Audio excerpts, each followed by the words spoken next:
Hare Krishna. KC talks ప్రేక్షకులందరికీ స్వాగతం. నేను లక్ష్మి. కేసీ టాక్స్ ప్రేక్షకులందరికీ ఒక చిన్న విన్నపం. ప్రతి సోమవారం, శుక్రవారం మహాభారతం వస్తుంది కదా! మిగిలిన భాగాలు ఏవైతే ఉన్నాయో అవి ప్రతి బుధవారం విడుదల చేయబడతాయి. ప్రతి సోమవారం, శుక్రవారం రామాయణం చెప్పబడుతుంది. ఆ మార్పు ఈ రోజు నుంచే మొదలవుతుందని గమనించగలరు. Hare Krishna. Welcome to KC talks. నేను లక్ష్మి. తారక మంత్రము కోరిన దొరికెను, ధన్యుడనైతి నీవోరన్నా అని రామదాసులు వారు పొంగిపోయినట్లుగా కృష్ణ చైతన్య గారు మొదటి భాగంలో రామనామం గురించి వర్ణిస్తూ ఉంటే మనందరం కూడా తన్మయత్వం చెందాం కదా. మనకి ఈ తన్మయత్వ ఆనందాన్ని ప్రసాదించిన కృష్ణ చైతన్య గారికి మనందరి తరపున ధన్యవాదాలు తెలియజేస్తున్నాను. అసలు రామాయణం వనపర్వంలో ధర్మరాజు తను బాధలో ఉండి ఆ బాధని దిగమింగుకోలేక ఏం చేయాలో అర్థమని ఒక స్థితిలో మార్కండేయ మహర్షిని, నేను పడుతున్న ఇలాంటి ఒక బాధ ఇంతకు పూర్వం ఎవరైనా బాధపడ్డారా, స్త్రీలు కూడా బాధపడ్డారా అని మార్కండేయ మహర్షిని ప్రశ్నించగా, మార్కండేయ మహర్షి ధర్మరాజుకు రామాయణం చెప్పినట్టుగా మనకి తెలిసింది. మహాభారతంలో రామాయణం మార్కండేయ మహర్షి ద్వారా చెప్పబడింది కాబట్టే మహాభారతాన్ని పంచమ వేదంగా అన్నారు అన్న విషయం కూడా మనకి అర్థమైంది. భృగు మహర్షి సంతానమైన ప్రచేతసుడి 10వ సంతానంగా రిక్షకుడు అనే కొడుకు పుట్టాడు. ఆ కొడుకుని తీసుకుని వారు అరణ్యంలో వెడుతూ ఉండంగా ఒక కిరాతరాజు తనకి సంతానం లేదని ఆ కొడుకుని తస్కరించి తీసుకెళ్ళిపోతారు. అలా తీసుకెళ్ళిన వారు అతనికి లోహజంగుడు అని చెప్పి నామకరణం చేస్తారు. ఇలా అతను పెద్దవాడయి వివాహం చేసుకుని పుత్ర సంతానాన్ని కూడా పొందుతాడు. ఇలా కొంతకాలం జరుగుతూ ఉండంగా ఆ దేశంలో విపరీతమైన క్షామం ఏర్పడి కరువు వచ్చిందని, ఆ కరువులో కొంతకాలం వాళ్ళు తినడానికి తిండి అది కూడా లేకుండా ఉన్నారని, వాళ్ళని పోషించుకోవడం కోసం ఈ లోహజంగుడు దొంగతనాలు అవి చేసి వచ్చిన ఆ బాటసారులను అందరినీ వారు ఆ నగలు అవి ఇవ్వకపోతే వారిని చంపడానికి కూడా సిద్ధపడేవాడని, అలా అతను అతి కిరాతకంగా తయారయ్యి మానసికంగా అతను చాలా దుర్బలంగా తయారయ్యాడు. ఇలా ఉండగా ఒకరోజు సప్తమహారుషులు ఆ దారి గుండా వెడుతూ ఉంటే వారిని కూడా ఇతను దోచుకుందామని వారి వద్దకు వెళ్ళినప్పుడు, నువ్వు ఇంత మహాపాపం చేస్తున్నావు, ఎవరి కోసం చేస్తున్నావు అని వారు ప్రశ్నిస్తారు. ప్రశ్నిస్తే అప్పుడు లోహజంగుడు, నేను నా కుటుంబాన్ని పోషించుకోవడం కోసం చేస్తున్నాను అని చెప్తారు. అప్పుడు నువ్వు చేస్తున్న ఈ దుష్కర్మలో వారు ఏమైనా భాగం తీసుకుంటారా అని కూడా చెప్తారు. ఈ పాపంలో వారు ఎవరైనా భాగం తీసుకుంటారా, వెళ్ళి అడుగు అని అంటాడు. వెడితే వాళ్ళెవ్వరూ అందులో పాపం తీసుకోవడానికి ఒప్పుకోరు, నిరాకరిస్తారు. నిరాశ నిస్పృహతో వెనక్కి తిరిగి వస్తారు. అప్పుడు సప్తమహారుషులు అతనికి మరా అనే నామాన్ని ఇచ్చి, దీన్ని నువ్వు జపం చేయవలసింది అని ఆజ్ఞాపిస్తారు.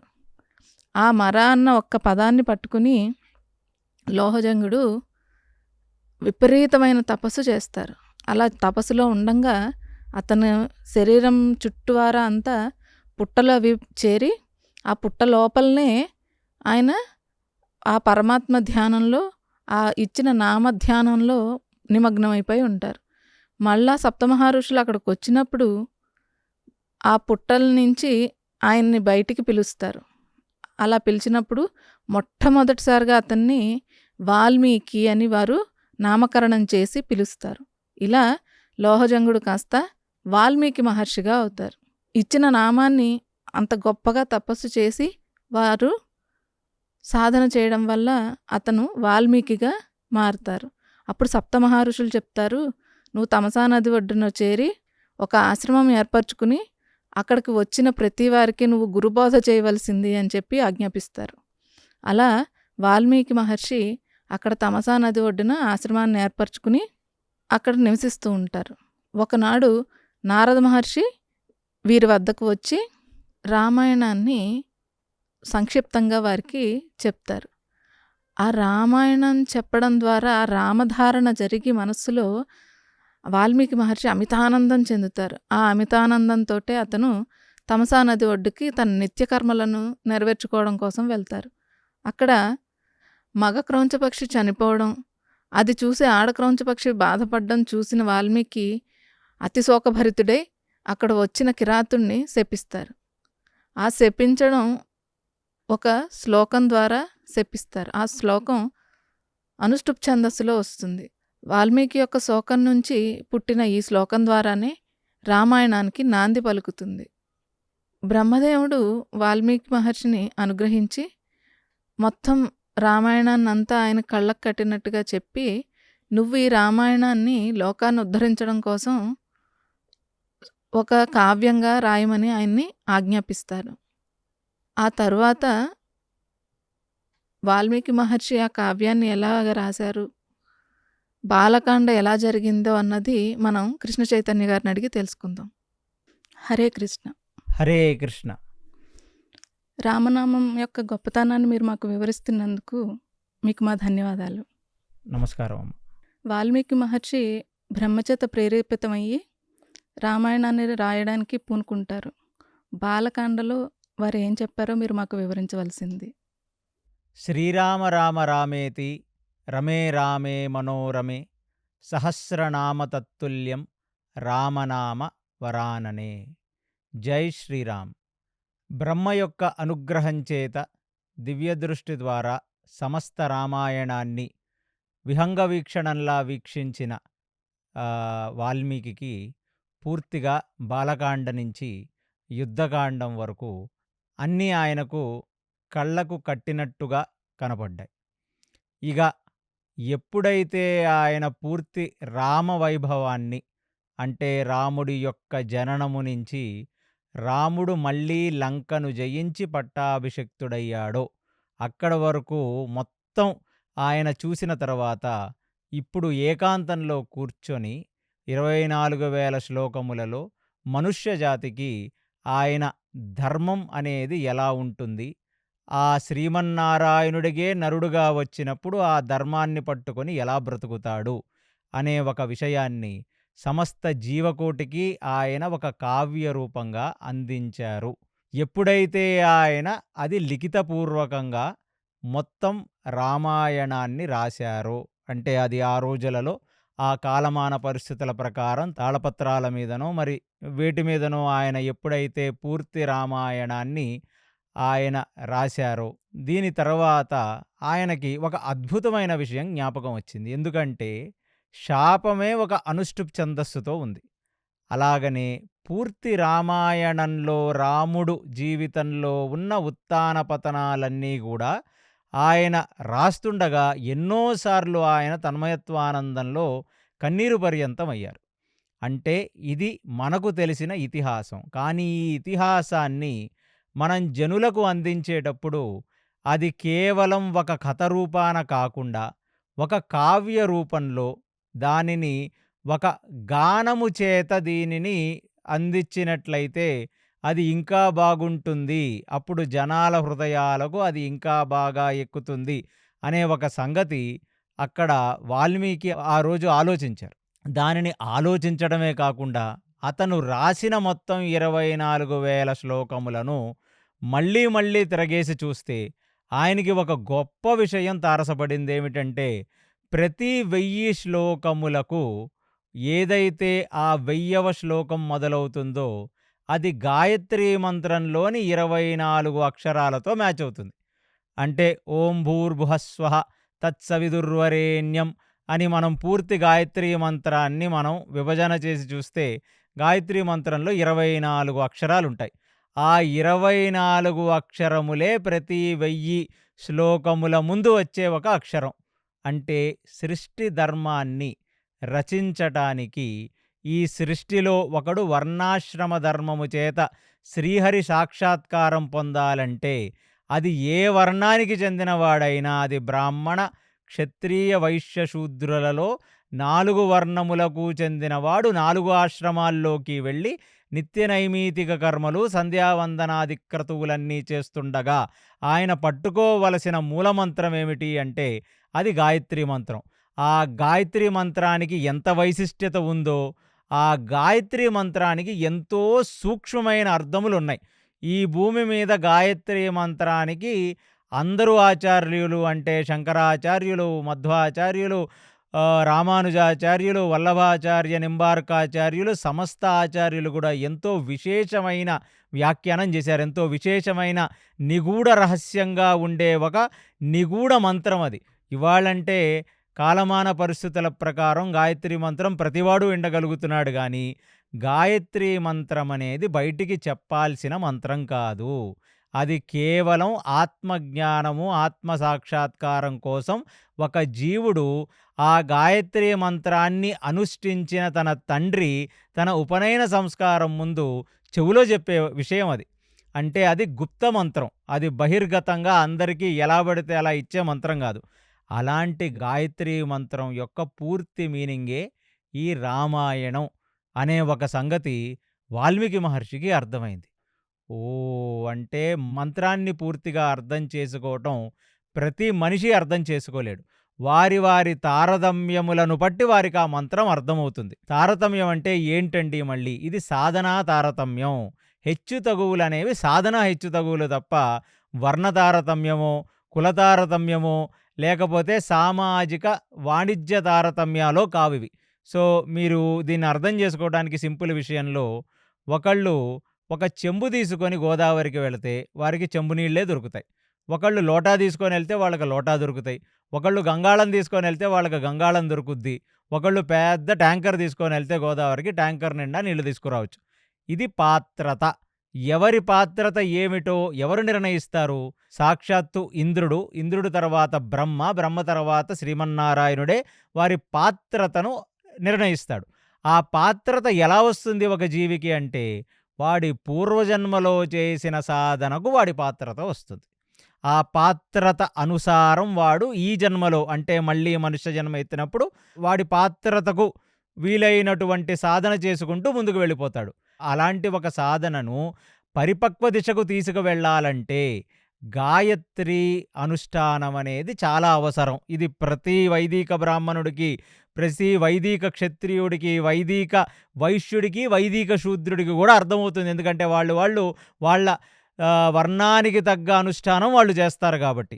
కానీ ఆ గాయత్రి మంత్ర రహస్యం మాత్రం రామాయణం యథాతథిగా వాల్మీకి విరచిత రామాయణం అర్థం చేసుకుంటే మనకు పూర్తి గాయత్రి యొక్క అర్థం, పూర్తి సరస్వతీ కటాక్షం వస్తుందనేది తాత్వికంగా ఆ రోజు వాల్మీకి ఈ 24 శ్లోకములు రచించిన తర్వాత ఆయన చూసి ఇంకెంతగానో ఆనందపడ్డాడు. ఎందుకంటే తన గురువైన నారదుడు, తర్వాత తనని అనుగ్రహించిన బ్రహ్మ ద్వారా ఆయన సమస్త మానవాళికి అంటే భూమున్నంతకాలం, చెట్లున్నంతకాలం, అరణ్యములున్నంతకాలం, ఆ కొండలున్నంతకాలం ఆయన ఇచ్చే ఈ రామాయణ రహస్యం అనేది ఆధ్యాత్మిక తాత్విక దృష్టికోణంతో ఒక మనిషి చూస్తే అన్ని వేదమంత్రముల యొక్క అర్థము, అన్ని ఉపనిషత్తుల యొక్క అర్థము, గాయత్రి యొక్క మర్మము కూడా ఒక మనిషి అర్థం చేసుకోగలడు. దీనినే భగవద్గీతలో కృష్ణుడు చెప్తున్నాడు, వేదైశ్చ సర్వైర్ అహమేవ వేద్యో వేదాంతకృత్ వేద విదేవ చాహం. వేదముల నుంచి అర్థం చేసుకోవలసినది నన్నే, ఆ వేదాంత సూత్రముల నుంచి నువ్వు రావలసిన కంక్లూజన్ కూడా నేనే. అంటే వేదమైన, ఉపనిషత్తైనా, పురాణమైన, ఇతిహాసమైన శ్రీమన్నారాయణుడి యొక్క ఔన్నత్యాన్ని అర్థం చేసుకోవడానికి, శ్రీమన్నారాయణుడి యొక్క గుణగణాలను కీర్తించడానికి మాత్రమే పనికొస్తాయి. అందుకనే ఆ శ్రీమన్నారాయణుడి నాభి నుంచి వచ్చిన బ్రహ్మ కూడా, ఆ చతుర్ముఖ బ్రహ్మ 4 వేదములతో 4 ముఖములతో ఆయన వేదపారాయణం ఎలా చేస్తాడయ్యా అంటే వేదపారాయణం చేత శ్రీమన్నారాయణుని ఆయన స్తుతిస్తాడు. అలా బ్రహ్మ చేసిన అనుష్ఠానమే, ఆ బ్రహ్మ చేసిన తపస్సు, బ్రహ్మ చేసిన అనుష్ఠానానికి వచ్చిన రిజల్టే హయగ్రీవుడి ద్వారా రామాయణాన్ని వినటం.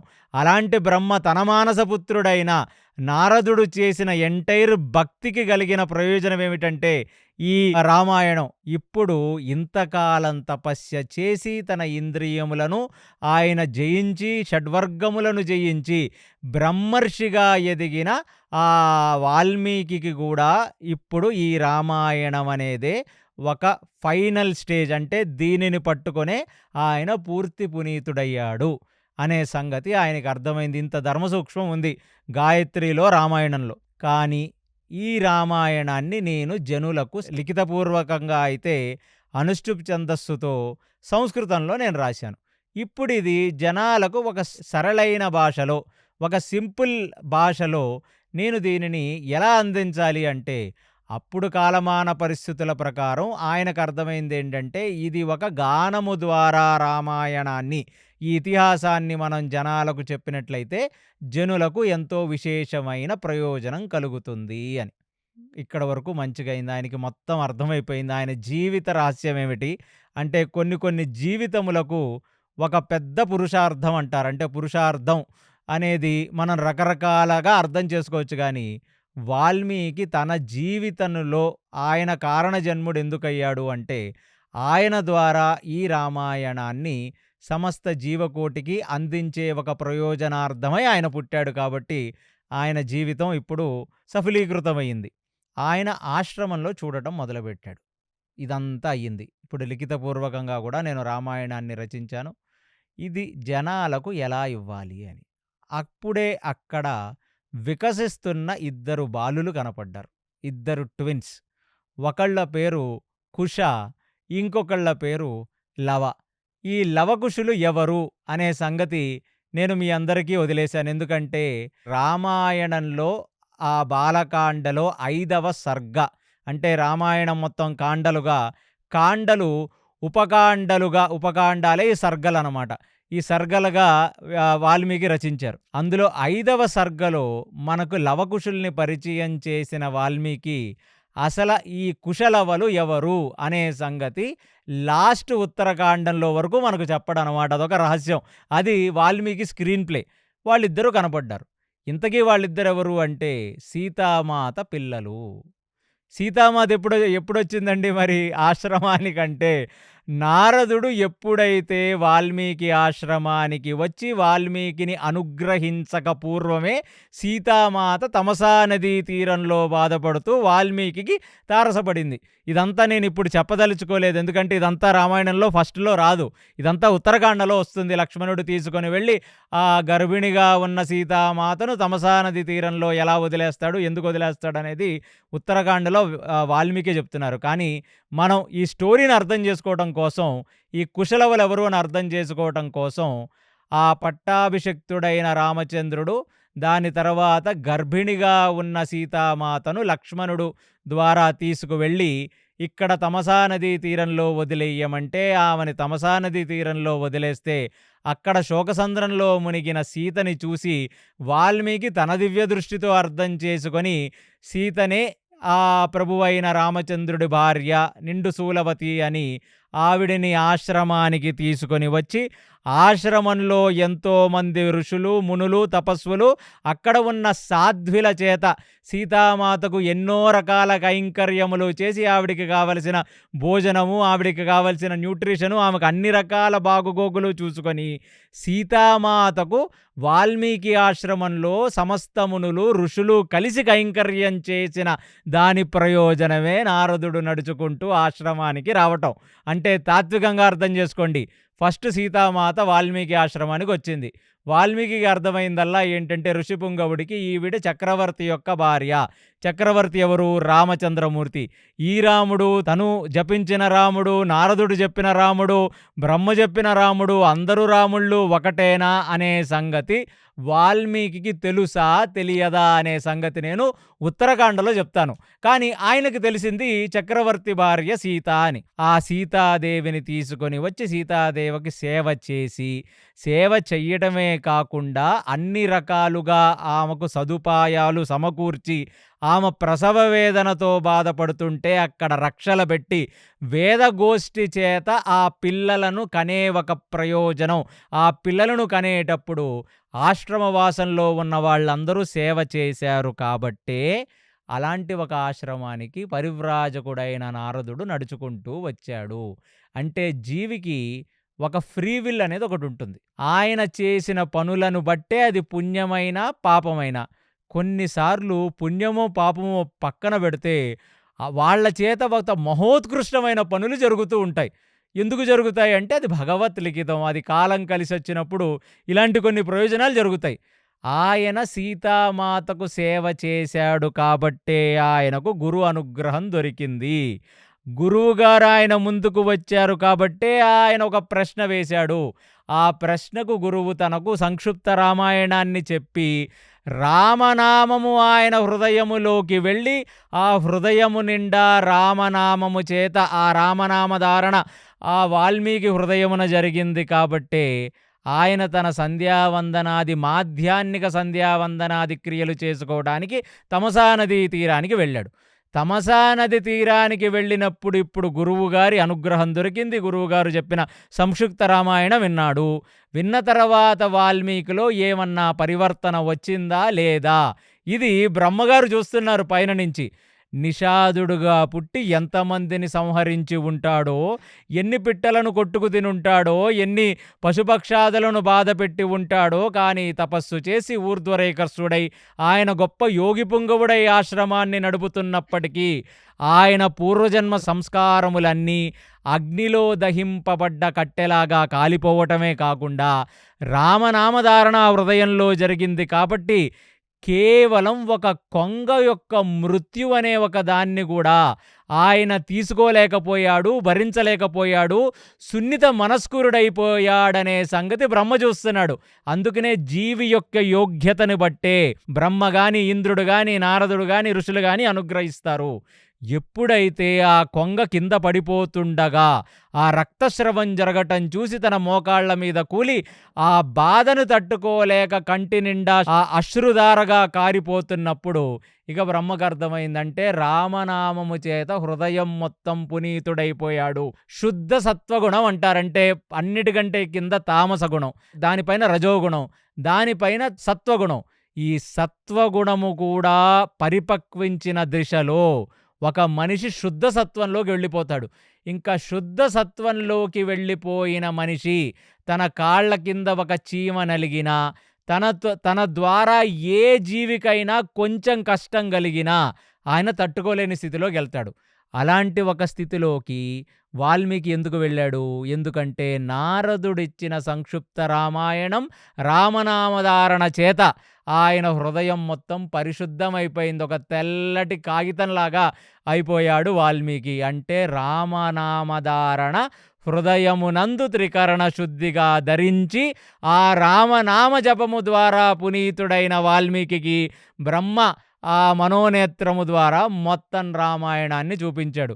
ఎక్కడ మొదలైంది ఇది? తమసా నది తీరంలో పూర్తి గర్భిణిగా బాధపడుతూ శోకిస్తున్న సీతామాతను తీసుకొని వచ్చి వాల్మీకి ఆశ్రమమునందు ఆమెకు సేవ చెయ్యటం వల్ల కలిగిన అదృష్టం నారదుడు, బ్రహ్మ, ఇప్పుడు రామాయణం. అందుకనే శ్రీ వైష్ణవ సంప్రదాయంలో అంటే మీరు ఈ ద్రవిడ సంస్కృతిలో వచ్చిన రామానుజ సంప్రదాయంలో రామాయణానికి శరణాగతి లేదా ప్రపత్తి గద్యం అని పేరు. శరణాగతి పుస్తకం అంటే శరణాగతి ఎలా చెయ్యాలి, ఒక జీవాత్మ పరమాత్మకు శరణాగతి ఎలా చెయ్యాలంటే కేవలం రామాయణ హృదయం ద్వారానే చెయ్యగలమని శ్రీ వైష్ణవులు ఈ రామాయణానికి శరణాగతి గద్యమని, శరణాగతి కావ్యమని పిలుస్తారు. ఎందుకంటే పూర్తి రామాయణం నుంచి మనం తెలుసుకోవాల్సింది ఒక జీవాత్మ పరమాత్మ అయిన రామచంద్రమూర్తికి ఎలా శరణాగతి పొందాలని. అది ఎవరి ద్వారా జరుగుద్దని రామానుజుల విశ్వాసం, ఎవరి ద్వారా జరుగుద్దని శ్రీ వైష్ణవుల విశ్వాసం అంటే కేవలం స్త్రీ ద్వారా జరుగుద్ది. స్త్రీ అంటే ఇక్కడ లక్ష్మి. ఆ లక్ష్మియే వచ్చింది కాబట్టి వాల్మీకి ఆశ్రమానికి. ఆ లక్ష్మికి శరణాగతి పొందాడు కాబట్టి రాముడు దొరుకుతున్నాడు. అంటే సీతామాతకు ఆయన చేసిన కైంకర్యానికి రిజల్టే సీతామాత రాముడిని చూపిస్తుంది. అందుకనే శ్రీ వైష్ణవం అన్నారు. అంటే నారాయణుడు ముఖ్యం కాదిక్కడ. శ్రీ ముఖ్యం. అమ్మవారిని పట్టుకుంటే అయ్యవారిని చేరుకుంటాము. అంటే ఒక రకంగా మనం లౌకిక న్యాయంగా కూడా చూస్తే ఒక పిల్లవాడు పుట్టినప్పుడు తండ్రి ఎవడో తెలీదు. వాడు కనీసం 1, 2, 3 సంవత్సరాలొచ్చే వరకు గూడా వాడికి తండ్రి ఎవడో పూర్తిగా అర్థం కాదు. తండ్రిని ఎవరు పరిచయం చేస్తారు ఒక చిన్న పిల్లవాడికి అంటే, తల్లి చూపిస్తుంది వీడురా నీ తండ్రి అనగానే అప్పుడు చిత్తం పెరిగే కొద్దీ కొడుకు తండ్రికి దగ్గరవుతాడు. అలాగా అమ్మ అయిన సీతామాత ఈ వాల్మీకికి గురువు ద్వారా ఆ తండ్రి అయిన రాముణ్ణి పరిచయం చేసిందనేది తాత్వికం అన్నమాట. అందుకనే అమ్మవారిని పట్టుకుంటే ఖచ్చితంగా అయ్యవారిని చేరుకోవచ్చు. అయ్యవారినే డైరెక్ట్‌గా పట్టుకుంటే, నారాయణుడినే డైరెక్ట్‌గా పట్టుకుంటే నారాయణుడు అనుగ్రహిస్తాడో లేదో, నారాయణుడికి చాలా రూల్స్ ఉంటాయో లేవో, నారాయణుడు పరమ దయామయుడో లేదో ఇవన్నీ మనకెందుకు? అమ్మవారిని పట్టుకుంటే ఆవిడ కూడా ఒక స్త్రీమూర్తి కాబట్టి, బాగా ఎమోషనల్‌గా ఉంటుంది కాబట్టి, అనుగ్రహం చాలా ఈజీగా ఇచ్చేస్తుంది అనే ఒక న్యాయం చేత శ్రీ వైష్ణవులు ఎప్పుడు కూడా హరిని లక్ష్మి ద్వారానే చేరుకోవాలని వారికి శ్రీ వైష్ణవ సంప్రదాయానికి ఆది గురువు కూడా లక్ష్మే. లక్ష్మి ఇస్తున్న జ్ఞానం ద్వారానే వారు వారి సాధనను చేస్తారు. అందుకు శ్రీ వైష్ణవుల్లో రామాయణానికి చాలా మహోత్కృష్టమైన స్థానం ఉంది. ఎందరో శ్రీ వైష్ణవ శిఖామణులు రామాయణం మీద ఎంతో వ్యాఖ్యానం చేశారు. అలాగా సీతాదేవి యొక్క అనుగ్రహం చేత రామనామాన్ని హృదయమున ధరించి పునీతుడైన వాల్మీకి ఇప్పుడు దానిని 24 శ్లోకములుగా రకరకాల కాండములుగా విభజించి, కాండములను ఎన్నో సర్గములుగా విభజించి, దాని తర్వాత దీన్ని ఒక కావ్య రూపంగా లవకుశులకు నేర్పించసాగాడు. ఆ లవకుశులు కూడా గాంధర్వ విద్యనందు ఎంతో జ్ఞానమును పొందినవారు. చిన్నప్పటి నుంచి ఋషి ఆశ్రమాల్లో ఆ ఋషి పుంగవుల చేత వాళ్ళు తీర్చిదిద్దబడిన వాళ్ళు. అలాగే వాళ్లకు సామగానం, వేదం, అదే కాకుండా మ్యూజిక్ మీద అంటే గాంధర్వ విద్య మీద ట్రైనింగ్ ఇచ్చారు. గాంధర్వులు ఏం చేస్తారంటే స్వర్గలోకంలో వాళ్ళు మీరు అనుకుంటున్నట్టు ఏ మెటల్ మ్యూజిక్కో, పాపో, జాజో లాంటి పనికిమాలిన ఇన్స్ట్రుమెంట్లతో ఆ ఇంద్రుడిని, చంద్రుడిని బ్రహ్మసభలో కూడా గతంలో చెప్పాను. పనికిమాలిన నృత్యములు చేస్తూ సినిమా వాళ్ళు చూపించినట్టుగా పనికిమాలిన వేషధారణములలో వాళ్ళ శరీరాన్ని బయటికి చూపిస్తూ వాళ్ళు డ్యాన్సులు చెయ్యరు. గాంధర్వులు, కిన్నరులు, కింపురుషులు వారి హృదయములో ఉన్న నారాయణుడిని నిత్యం తృప్తిపరిచేలాగా వాళ్ళు గానం చేస్తారు. అందుకనే గాంధర్వగానమే కర్ణాటక సంగీతం. కర్ణాటక అంటే మళ్ళీ కర్ణాటక రాష్ట్రానికి చెందిందని కాదు. స్వామివారి కర్ణములకు అతి ప్రీతికరమైన సంగీతాన్ని కర్ణాటక సంగీతం అన్నారు సంస్కృతంలో. కర్ణములు ఎవరి కర్ణములు? మీ కర్ణములు, నా కర్ణములు కాదు. మన లోపల ఉన్న అంతర్యామి కర్ణములకు, ఆ బయట ఉన్న శ్రీమన్నారాయణుడి కర్ణములకు చాలా ఆహ్లాదకరంగా వినిపించే ఒక సంగీతం. ఆ సంగీతమే గాంధర్వ విద్య. అందుకనే మళ్ళీ సినిమా నాలెడ్జ్తో ఏదో పనికిమాలిన పాటలు గాంధర్వులు పాడుతుంటే ఈ కిన్నరులు, అప్సరసులంతా ఒళ్ళు చూపించుకుంటూ డాన్సులు వేస్తారనుకోవటం మీ అవివేకం. ఎందుకంటే ఎంతో పుణ్యము చేసిన ఆత్మలు మాత్రమే, షడ్వర్గముల చేత బాధించని ఆత్మలు మాత్రమే, ఎంతో కొంత శుద్ధ సత్వగుణంలో ఉన్న ఆత్మలు మాత్రమే స్వర్గలోకానికి వెళ్ళి అక్కడ ఉంటాయి. అందుకనే వాళ్ళకి ఏదన్నా ఆపద కలిగిందంటే చాలు శ్రీమన్నారాయణుడు స్వయంగా వచ్చేస్తాడు భూమి మీదకి. దేవతలను రక్షించడానికి ఆయన ఎన్ని అవతారాలైనా ఎత్తుతాడు. దేవతలు ఆయన యొక్క పార్లమెంట్ లాంటి వాళ్ళు, ఆయన యొక్క క్యాబినెట్ మినిస్టర్స్ లాంటి వాళ్ళు అనమాట. వాళ్ళంతా స్వామివారికి చాలా దగ్గర మనుషులు. అలాంటిది కర్ణాటక సంగీతం లేదా గాంధర్వ విద్యలో లవకుశులు ఆల్రెడీ నిష్ణార్థులై ఉన్నారు. ఆ లవకుశులకు ఒక్కొక్క శ్లోకం, ఒక్కొక్క శృతి, ఒక్కొక్క లయతో పాటు వాల్మీకి నేర్పించసాగాడు. అది కొంతకాలం గడిచింది. అది 6 నెలలు గడిచిందో, సంవత్సరం గడిచిందో, ప్రతి ఒక్క శ్లోకానికి ఒక నిర్దిష్టమైన తాళం, నిర్దిష్టమైన లయ, నిర్దిష్టమైన శృతితో మొత్తం లవకుశులకు వాల్మీకి పూర్తిగా ఈ రామాయణాన్ని ఒక గాన రూపాన తీర్చిదిద్దాడు. దానికి వాళ్ళ చేతిలో ఒక తంబూరా, ఎలా అయితే పురంధరదాసు చేతిలో ఒక తంబూరా ఉన్నట్టు, త్యాగరాజ చేతిలో ఒక తంబూరా ఉన్నట్టు, అన్నమాచార్యుల చేతిలో ఒక తంబూరా ఉన్నట్టు, తంబూరతో ఎటువంటి నాదాన్నైనా, ఎటువంటి లయనైనా, ఎటువంటి శృతినైనా చెయ్యొచ్చు అనే సంగతి కొందరు కర్ణాటక సంగీత విద్వాంసులు నాకు చెప్పారు. అందుకనే వారి చేతి యందు ఒక తంబూరా ఇచ్చి, ఇప్పుడు first performance of Kusha and లవ ఎక్కడ జరుగుతుందిది అంటే, వాల్మీకి ఆశ్రమమునందు సీతాదేవి చూస్తుండగా సమస్త యోగి పుంగవులు, ఋషులు, తపస్సులు, సాధ్వులందరూ కూర్చుండగా వారి ముందు ఈ కుశలవలిద్దరూ కలిసి ఈ సామగానం చేసేవాళ్ళు ఇంతకుముందు ఇప్పుడు రామాయణ గానాన్ని చేస్తున్నారు. అసలు వారి నోట వెంట రాముడి జననం, రాముడి వైభవం, ఆ సీతారాముల కలిసి అరణ్యవాసం చెయ్యటం, ఆ సేతుబంధనాన్ని కట్టడం, కిష్కింధలో శరణాగతి పొందడం, విభీషణ శరణాగతి, ఇలాంటివన్నీ విని అక్కడ ఉన్న యోగి పుంగవులందరూ కూడా అశ్రుధారతో వారి హృదయమున రామనామము చేరి పూర్తిగా పునీతులై, అంటే ఇప్పుడు వరకు చేసిన సాధన ఒక పక్కన, అంటే ఋషులందరూ కూడా, ఆ ఋషులలో కొందరు రాజర్షులు కూడా ఉన్నారు. ఎందుకంటే రాజ్యము మొత్తం ఏలిన తర్వాత రాజ్యమును పిల్లలకు ఇచ్చేసి వారి భార్యా సమేతం ఎందరో చక్రవర్తులు కూడా వచ్చి ఆశ్రమాల్లోనే చేరి అక్కడ వారి అంతిమ ఘట్టానికి ప్రిపేర్ అవుతూ ఉంటారు. అంటే ఎన్ని చేశాం మనం?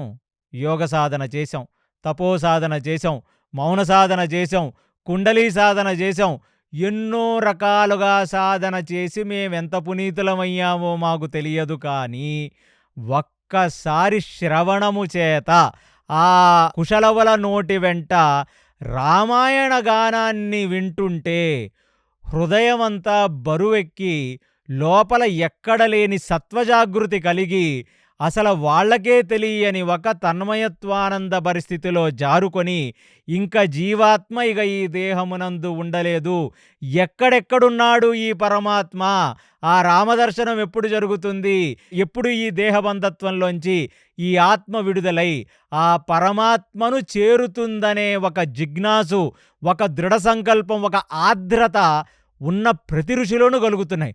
వాళ్ళకర్థమైంది ఇన్ని సంవత్సరాలు చేసిన సాధన ఒక పక్కన, కేవలం శ్రవణం చేత రామాయణం వినటం వల్ల దేహానికి ఆత్మకి జరిగే ప్రయోజనం ఇంకొక పక్కన అని అసలు వాళ్ళ ఆనందాన్ని తట్టుకోలేక కుశుడిని పిలిచి ఆ కుశుడు ముఖం మొత్తం తడిమి కుశుడి యొక్క మస్తకం మీద ముద్దు పెట్టుకొని ఆ లవుణ్ణి ఆలింగనం చేసుకొని వాళ్ళ దగ్గర ఉన్న ఒకడు కమండలం ఇచ్చేశాడంటే పాపం వాళ్ళ దగ్గర ఏముంటుంది?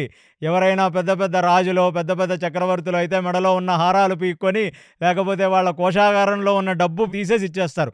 అంటే ఇలాంటి ఒక సుఖానుభూతి, ఆత్మానందభరిత పరిస్థితి యోగ సాధనలో ఆ లోపలికి వెళ్ళి మన ఆత్మలో పొందవలసిన ఆనందం డైరెక్ట్గా రామాయణం వినటం వల్ల చెవుల ద్వారా ఆత్మానందం కలుగుతుంది వాళ్ళకి.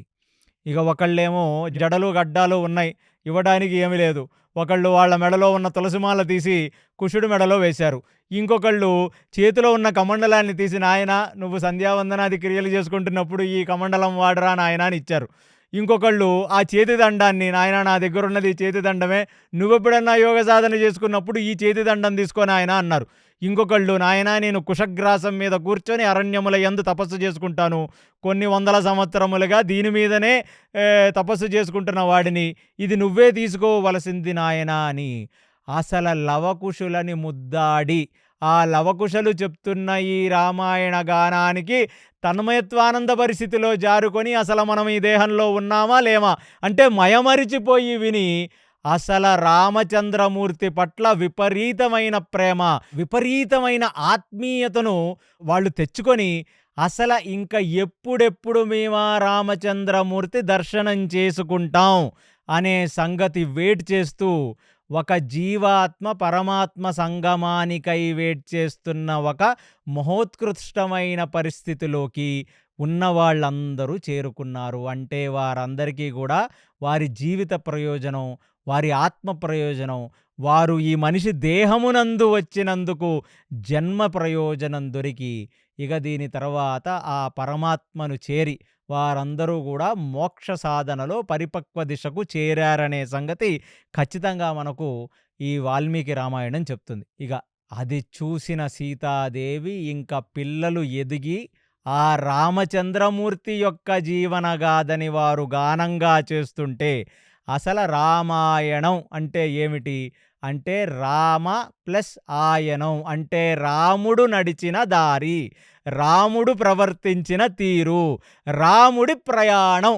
సింపుల్ లాంగ్వేజ్లో చెప్పాలంటే అలాంటి ఈ రామాయణ గానాన్ని ఈ కుశలవుల నోటి వెంట విని వారిని ఆలింగనం చేసుకొని సీతామాత పుత్రగాత్ర పరిశ్రంగ సుఖం పొందినట్టుగా మనకు వాల్మీకి చెప్తున్నారు.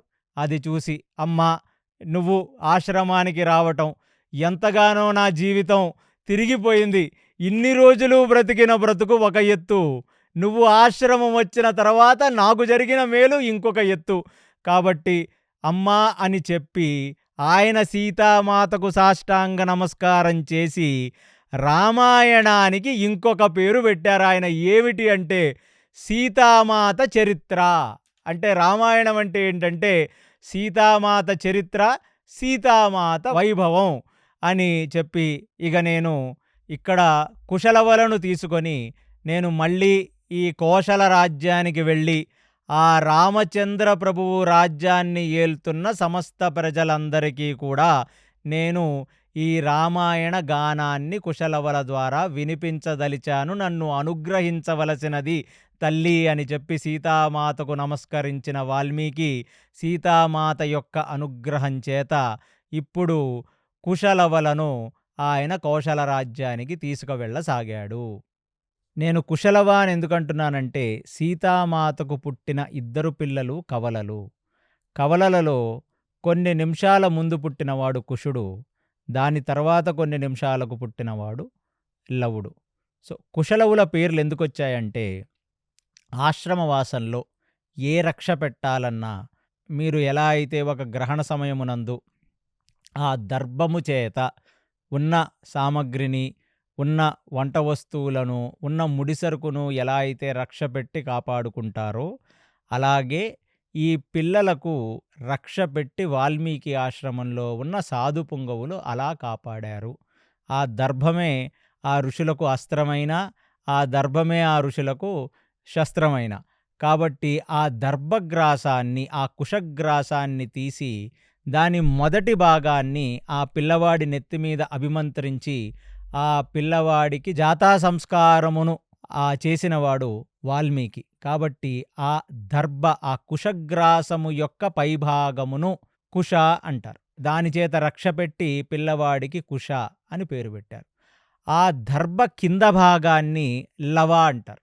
కాబట్టి దాని చేత అభిమంత్రించి అతని పేరు లవ అన్నాడు. అంటే కుశగ్రాసము ఎంత మహోత్కృష్టం అయిన ఒక విషయమో, ఒక పదార్థమో యజ్ఞమునందు గాని తపస్సునందు గాని అలాంటిది ఇవాళ మనిషి జీవిత ప్రయోజనానికి ఉపకరణములుగా ఈ కుశలవులు మారిపోయారు. అలాంటిది ఆ తమసా నది ఒడ్డున నడుచుకుంటూ సరయూ నది దగ్గరికి చేరి ఆ సరయూ నది దాటి ఆ అయోధ్యా నగరము లోపలికి వాల్మీకి ఈ లవకుశలను తీసుకొని లోపలికి వెళ్ళాడు.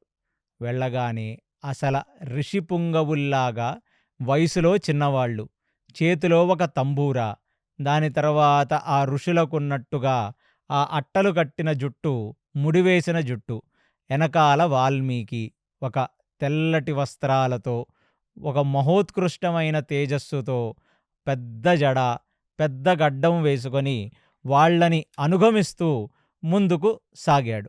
ఇక ఆ అయోధ్యావాసులందరూ కూడా ఈ ఇద్దరు బాలుల యొక్క తేజస్సుని చూసి ఎక్కడ లేని ఆత్మానందం పొందారంటే ఆత్మీయతకు దగ్గరయ్యారంటే ఎవరో వీరు మాకు కావలసిన వాళ్ళో, ఎవరో వీరు మాకు గత జన్మలో మాకు తారసపడ్డవాళ్ళో, కొత్తగా ఇప్పుడు చూసినట్టు లేదు ఈ పిల్లల్ని చూస్తుంటే.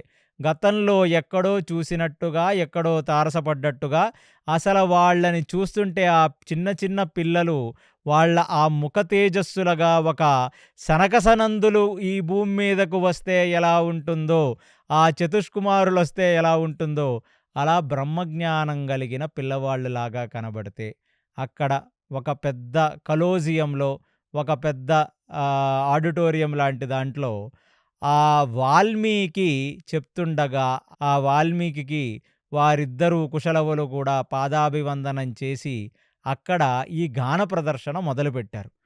అసలు వారు రామాయణ గానాన్ని చేస్తుంటే ఆ అయోధ్యా నగరంలో వచ్చిన పౌరులందరూ వారు చేస్తున్న పనులన్నీ మానేసి ఆ సాయంకాల సమయమున కూర్చొని అలా వాళ్ళను మరిచిపోయి అలా నోరు వెళ్ళబెట్టుకొని అలా వినటం మొదలుపెట్టారంట.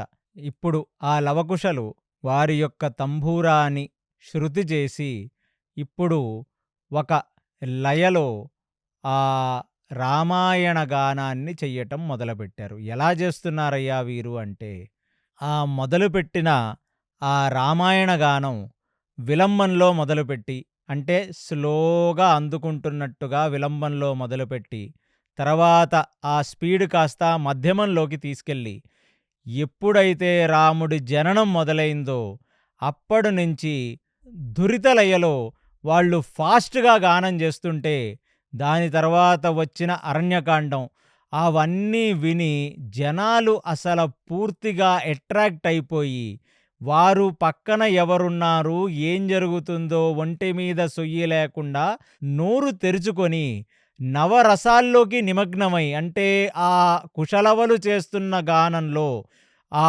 టెంపో పైకి కిందకి నడుస్తుంటే అసల మొత్తం నవరసాలన్నీ భయంకరంగా వస్తున్నాయంట. అంటే ఒక శృంగార రసంతో మొదలుపెట్టుకొని, ఒక హాస్యరసం, ఒక కరుణ రసం, ఒక రౌద్ర రసం, ఒక వీరరసం, ఆ రావణ సంహారం జరుగుతున్నప్పుడు భయానక రసం, దాని తర్వాత ఆ రావణాసురుడి యొక్క మిత్రువులను ఆ రాక్షస సంహారం చేస్తున్నప్పుడు ఆ వానరులు గాని, ఆ రామచంద్రమూర్తి గాని, ఆ లక్ష్మణస్వామి గాని చేస్తున్నప్పుడు ఒక బీభత్స రసం, అసల కొన్ని అస్త్రాలు వేసి రాముణ్ణి ఆ ఇంద్రజిత్తుని నియంత్రిస్తున్నప్పుడు అద్భుత రసం. ఇదంతా అయిపోయిన తర్వాత ఆ సీతామాతను తీసుకొని వచ్చి పట్టాభిషిక్తంలో కూర్చున్న రామచంద్రమూర్తిని చూస్తే ఒక శాంతరసం.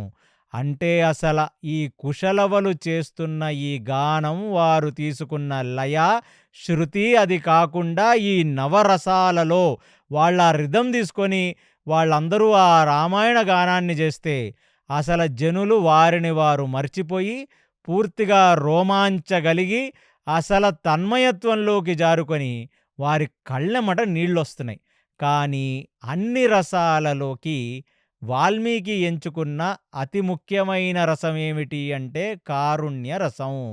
ఎందుకంటే రామచంద్రమూర్తి కరుణామూర్తి కాబట్టి అన్ని రసాలు వచ్చిపోతూ ఉంటాయి. కారుణ్య రసం మాత్రం డామినేట్ చేస్తూ ఉంటుంది. ఇలాంటి విషయాన్ని జనులందరూ చూచి, విని అసల వారందరూ ఇంటికి వెళ్ళి ఆ రామనామధారణ వారి హృదయంలో జరిగి అసల మనసులన్నీ వెన్నెలాగా కరిగిపోయి, ఆల్రెడీ అయోధ్యలో ఉన్న మనుషులు ఆధ్యాత్మికంగా బాగా ఎదిగిన వారే. అలాంటిది ఇలాంటి ఒక రామాయణ గానాన్ని వింటే ఎక్కడ లేని పరమానంద భరిత స్థితి కలుగుతుంది. ఇది ఈ నోట, ఆ నోట, ఆ నోట, ఈ నోట పాకింది.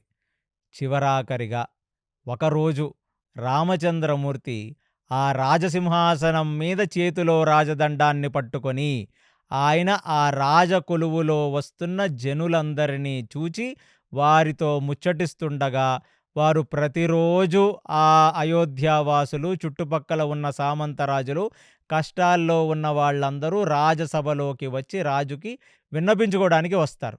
అలా ఒకరోజు అక్కడ కూర్చున్న రామచంద్రమూర్తికి వారి ద్వారా తెలిసింది ఏమిటంటే, అసల ఒక ఇద్దరు మునిబాలులు వచ్చారు కౌశల నగరానికి.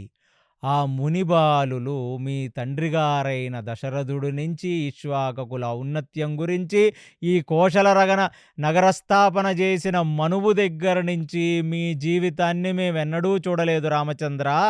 అలాంటిది మీ అరణ్యవాసం, మీ కిష్కింధావాసం, మీ యుద్ధకాండాలన్నీ కూడా వింటుంటే అది వింటున్నట్టుగా లేదు మాకు, ఆ కళ్ళతో చూస్తున్నట్టుగా ఉంది. అసలు ఎంత బాగా ట్రైనింగ్ ఇచ్చాడో ఆ వాల్మీకి.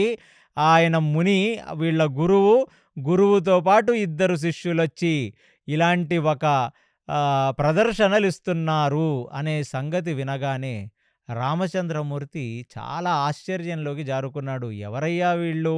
మన జీవితాన్ని అంటే ఒక మనిషి తను కాలం చేసిన తర్వాత అంటే తన యొక్క అవతార పరిసమాప్తం తర్వాత తన యొక్క చరిత్రను జనాలు తెలుసుకుంటారు లేదా గానంగా పాడతారు. అలాంటిది రామచంద్రమూర్తి ఇంకా భూమిని ఏలుతుండగా పట్టాభిషిక్తుడై కొంతకాలం అయినా వెంటనే ఆయన పూర్వీకుల దగ్గర నుంచి ఆయన చేసిన రావణ వధ దగ్గర నుంచి మొత్తం అన్ని విషయాలు కలిపి పాడుతున్నారు. ఎవరు వీరు? అసలు వీరెందుకు చేస్తున్నారు? ఇవన్నీ తెలుసుకుందామని చెప్పి ఒక మంత్రి గారి చేత వాల్మీకికి కబురు పంపారు. ఎప్పుడెప్పుడా? ఎప్పుడెప్పుడా? అని ఎదురు చూస్తున్నాడు వాల్మీకి. ఇన్ని సంవత్సరాలుగానో, నెలలుగానో ఆ నారదుడొచ్చి సంక్షిప్త రామాయణం చెప్పి ఆ బ్రహ్మ వచ్చి నాకు హయగ్రీవుడు చెప్తే నాకు రోమాంచ కలిగింది నాయనా. అలాంటి దాన్ని నేను నీకు చూపిస్తున్నానని చెప్పి తన యొక్క మనోనేత్రంతో ఒక దివ్య దృష్టి ద్వారా మొత్తం చూపిస్తే చూశాడే తప్ప శారీరకంగా మాంసపు చక్షువులతో రామచంద్రమూర్తి యొక్క దర్శన భాగ్యం ఇంకా వాల్మీకి కలగలేదు. అలాగే ఆ కుశలవులకు కూడా కలగలేదు. ఎవరి మీద గానం చేస్తున్నామో తెలుసు గాని ఆ వ్యక్తే ఈ రామచంద్రమూర్తి దగ్గరికి మేము వెళుతున్నామనే సంగతి ఆ కుశలవులకు కూడా తెలియలేదు. అలాంటిది ఒక మంత్రి గారు వెళ్ళి అక్కడ ఉన్న వాల్మీకిని, ఇద్దరు మునిబాలులను మీరు రేపొద్దున్న రాజసభలోకి రావలసినది అని చెప్పారు. చెప్పగానే ఆ రాత్రి మొత్తం కూడా వాల్మీకికి ఒక 6 గంటలు కాస్త ఒక 60 గంటల్లాగా నడిచింది.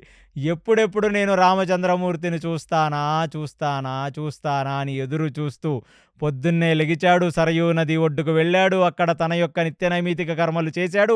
సూర్యుడికి అర్ఘ్యం ఇస్తున్నప్పుడు ఆ రోజు మనసులో అనుకున్నాడు, ఇవాళ నేను ఆ సూర్యమండల సమస్థితుడుగా ఉన్న సూర్యనారాయణుడిని, ఆ లక్ష్మీనారాయణ స్వరూపంగా ఉన్న ఈ భూభార హరణానికై వచ్చిన రామచంద్రమూర్తి యొక్క దర్శనం నాకు కలగబోతుందని చెప్పి ఎంతగానో ఆనందంగా ఇద్దరు పిల్లల్ని వెంటబెట్టుకొని ఆ సరయూ నది నుంచి వాళ్ళు రామచంద్రమూర్తి యొక్క రాజు దర్బారులోకి వెళ్ళారు. దర్బారు మొత్తం నిండిపోయింది. ఆ రాజసభ మొత్తం నిండిపోయింది. యోగి పుంగవుల చేత, ఋషుల చేత, తపస్సుల చేత, అందరూ పెద్ద పెద్ద గొప్ప గొప్ప రాజుల చేత నిండిపోయింది. నిండిపోగానే అందరూ అక్కడ లేచి నించోగానే ఆయన కళ్ళు ధీటుగా పెట్టి చూస్తున్నాడు, ఎప్పుడొస్తాడా రామచంద్రుడు అని.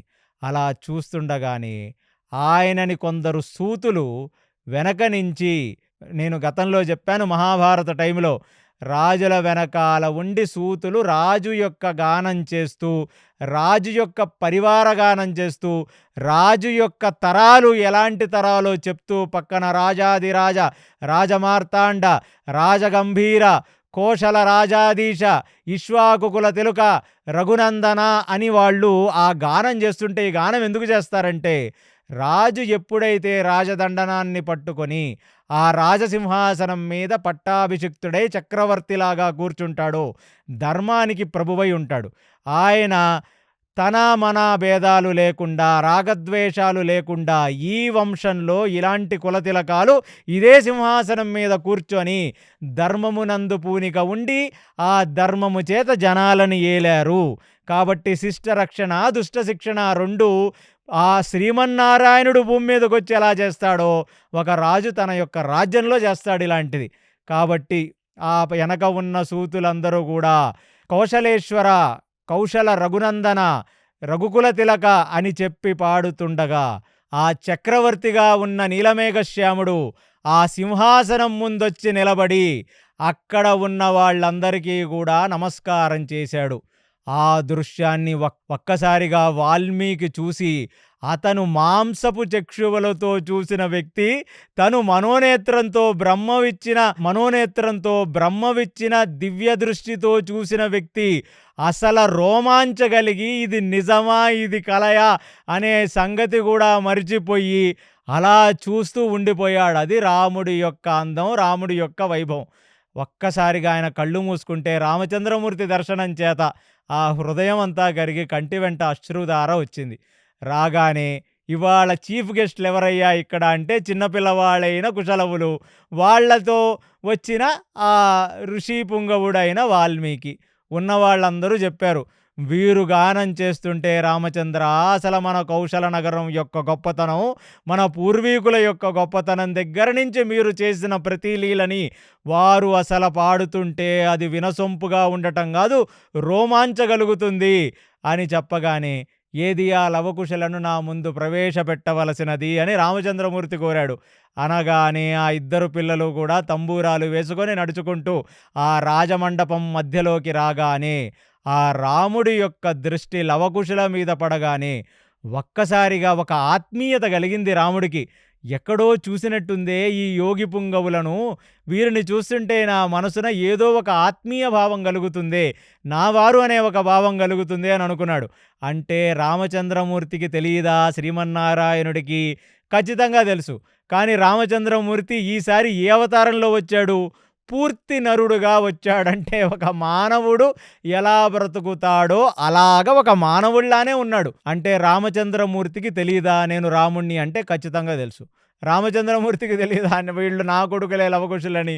ఖచ్చితంగా తెలుసు. కానీ ఆయన అవతార ప్రయోజనం ఒక నరుడెలా ఉండాలో, ఒక నరుడెలా ప్రవర్తించాలో అలాగే ఉంటాడు కాబట్టి వాళ్ళని చూడగానే ఒక ఆత్మీయతాభావంతో మేము మీ గురించి చాలా గొప్ప విషయములు విన్నాము. కాబట్టి మేము చాలా సంతోషించాను నాయనా మీరు చేస్తున్న గానానికి. అలాగే మీకు ఈ సంస్కారములు ఇచ్చిన ఆ వాల్మీకిని కూడా ఒక్కసారి ముందు ప్రవేశపెట్టవలసినది అనగానే, ఆ వాల్మీకి తన చేజోడ్చి కైదండం పెడుతూ ఆ రామచంద్రమూర్తి ముందు నించోగానే ఒక్కసారిగా వాల్మీకిని చూడగానే రాముడికి ఎంతగానో ఆనందం కలిగింది. అలాంటి రాముడు వాల్మీకి నమస్కారం చేస్తుండగా, ప్రతి నమస్కారం చేస్తుండగా వాల్మీకి అది చూసి, అంటే మిగతా జనులకు రాముడు ఒక నరుడు, వాల్మీకి ఆయన మనోదృష్టితో చూశాడు కాబట్టి ఈ రామచంద్రమూర్తి భూభార హరణానికై వచ్చిన సాక్షాత్తు శ్రీమన్నారాయణుడిలాగా కనబడ్డాడు ఆ నీలమేఘశ్యాముడు. కాబట్టి స్వామి, నా జన్మ ధన్యమైపోయింది మీ దర్శన భాగ్యం చేత. కాబట్టి ఈ జీవితానికి ఇది చాలు. నేను ఈ మునిపిల్లలకు ఈ రామాయణ గాథ, ఈ గాథని మా గురువుగారు నాకు చెప్తుండగా నేను నా అంతర్ముఖంగా దర్శించి వీరికి నేను నేర్పాను ఒక గాన పద్ధతిలో. కాబట్టి మీరు కూడా వీరు చేస్తున్న ఈ రామాయణం అనే ఒక కావ్యని, రామాయణం అనే ఒక గానాన్ని వినవలసినదిగా నేను కోరుకుంటున్నాను అని రామచంద్రమూర్తికి చెప్పగానే, ఆ రోజు రామచంద్రమూర్తి తన యొక్క సభలో అందరూ చూస్తుండగా లవకుశలను మీరు ప్రారంభించవలసినది అని ఆజ్ఞాపించాడు. ఇక లవకుశులు ఇప్పుడు రామాయణ గానాన్ని ఈ లవకుశులు రామచంద్రమూర్తి ముందు వాళ్ళు గానం చేస్తుండగా బాలకాండ లోపలికి మనం వెళుతున్నాం అనమాట. సినిమా లోపల సినిమా ఇప్పుడు. సో ఇప్పుడు ఇక్కడి నుంచి మనకు వాల్మీకి స్క్రీన్ ప్లే ఇలా ఉంది. ఎందుకంటే ఆయన సర్గం 5లో లవకుశులకు ట్రైనింగ్ ఇవ్వటం, 6లో తీసుకురావటం, రామచంద్రమూర్తి ముందు నిలబెట్టడం. ఇప్పుడు ఆ లవ కుశ ఇద్దరూ కలిసి వాళ్ళ తంబూరా నాదాన్ని శృతిలో పెట్టి ఆ గానం మొదలుపెట్టారు. ఇప్పుడు రామచంద్రమూర్తి కూడా ఆ కళ్ళు తీక్షణంగా, చెవులు తీక్షణంగా పెట్టుకొని వింటుంటే, ఇప్పుడు వాళ్ళు ఈ గానం మొదలుపెడుతున్నారు. గానం మొదలుపెడుతూ అనగనగా కౌశల నగరంలో ఒక గొప్ప రాజు. ఆ కౌశల నగరాన్ని స్థాపించిన రాజు ఎవరయ్యా అంటే సాక్షాత్తు వైవస్వత మనువే కౌశల నగరాన్ని స్థాపించాడు. ఆ నగరం స్థాపించిన మనువు దగ్గర నుంచి కూడా ఈ కౌశల నగరం ఎంతో సమృద్ధిగా ఉంది. అక్కడ అసలు కష్టాలే లేవు. ఆ కృతయుగంలో మనువు సూర్యవంశంలో ఈ కౌశల నగరాన్ని స్థాపించాడు తన రాజ్య క్యాపిటల్గా. అక్కడ నుంచి ఎన్నో తరాలు దాటిన తర్వాత ఒకానొక తరంలో దశరథుడు అనే ఒక గొప్ప రాజు ఈ రాజ్యాన్ని ఏలసాగాడు. ఆ దశరథుడు ఏలుతుండగా రాజ్యం ఎలా ఉందయ్యా అంటే 12 యోజనాల పొడవు, 3 యోజనాల వెడల్పుగా ఈ కౌశల రాజ్యం ఉంది. ఆ కౌశల రాజ్యము యొక్క వీధులెలా ఉన్నాయంటే చాలా పెద్ద పెద్ద 100 ఫీట్ రోడ్‌లాగా పెద్ద పెద్ద వీధులు. ఆ వీధులలో ఎప్పుడూ కూడా నీళ్లు చిమ్మి ఎటువంటి దుమ్ము గూడా పైకి లేవకుండా వాళ్ళు ఆ రోజుల్లో స్ప్రింక్లింగ్ టెక్నాలజీ వాడి స్ప్రింక్లర్స్‌ని ఏర్పరిచారు. అంటే దాని మీద ఎప్పుడు నీళ్లు పడుతూ ఉంటాయి. ఎప్పుడు రథాలు వెళ్ళినా దుమ్ము పైకి లెగకుండా. అసల ఆ రథాలు ఆ వీధులలో వెళుతుంటే ఒక్కొక్క రథాలలో ఉన్న గుర్రాలకు కూడా మరకత మాణిక్యాలున్నాయి. మనుషులకు నగలుండటం వేరే సంగతి.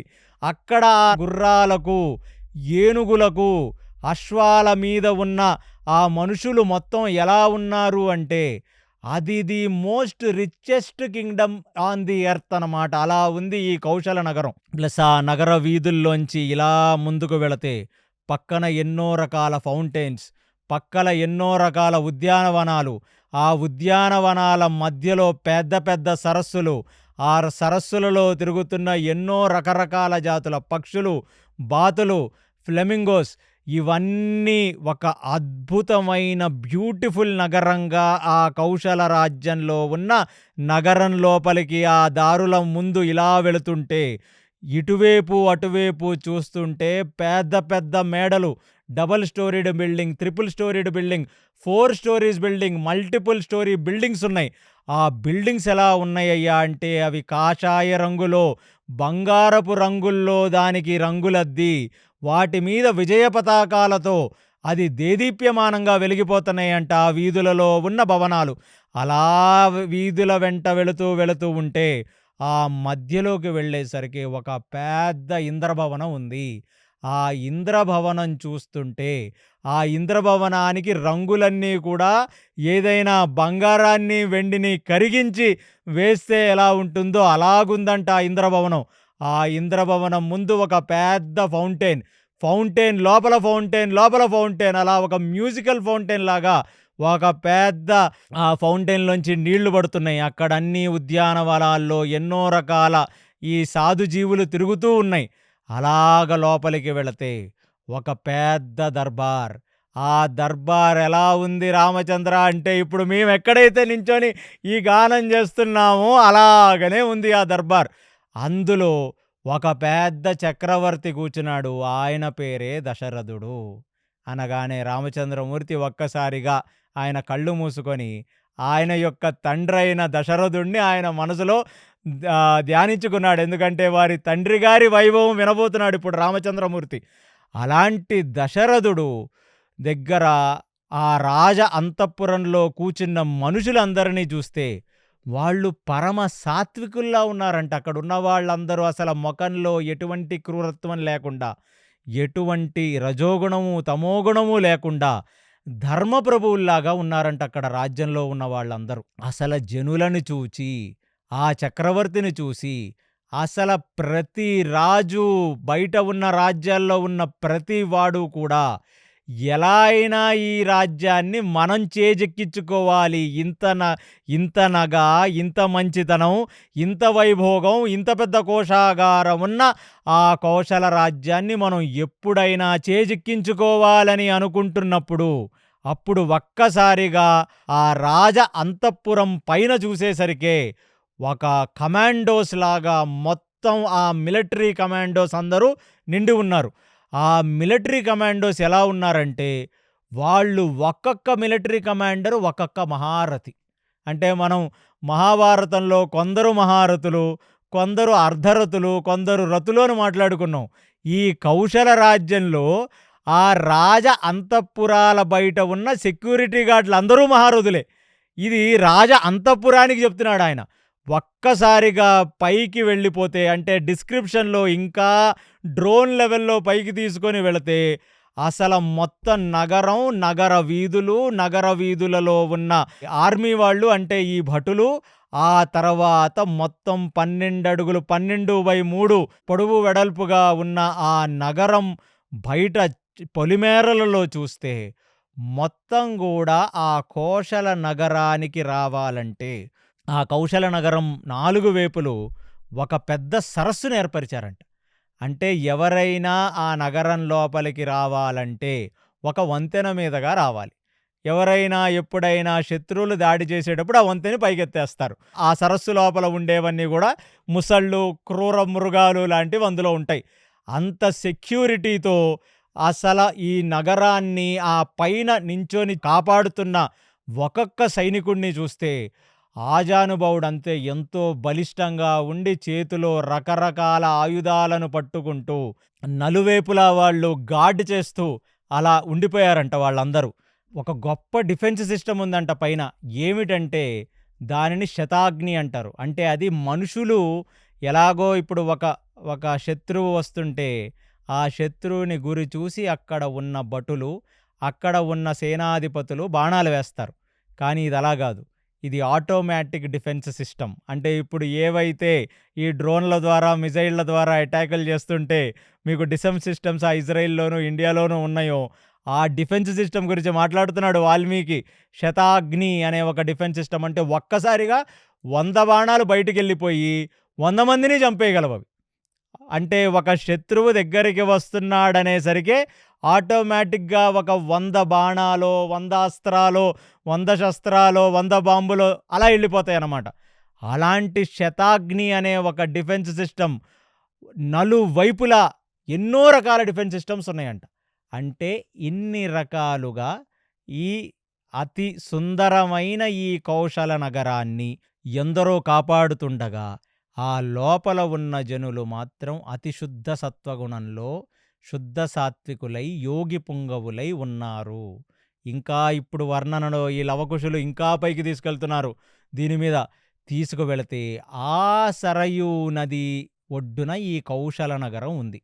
ఆ కౌశల నగర వాసులందరూ కూడా సరయూ నదికి వెళ్ళి అక్కడ వాళ్ళు ప్రాతకాల సంధ్యావందనాది క్రతువులన్నీ వాళ్ళు చేస్తారు. ఈ సరయూ నది ఎక్కడి నుంచి వస్తుంది అంటే మధ్వాచార్యులు చెప్తున్నారు, సరయూ నది మానస సరోవరానికి ఉపనదంట.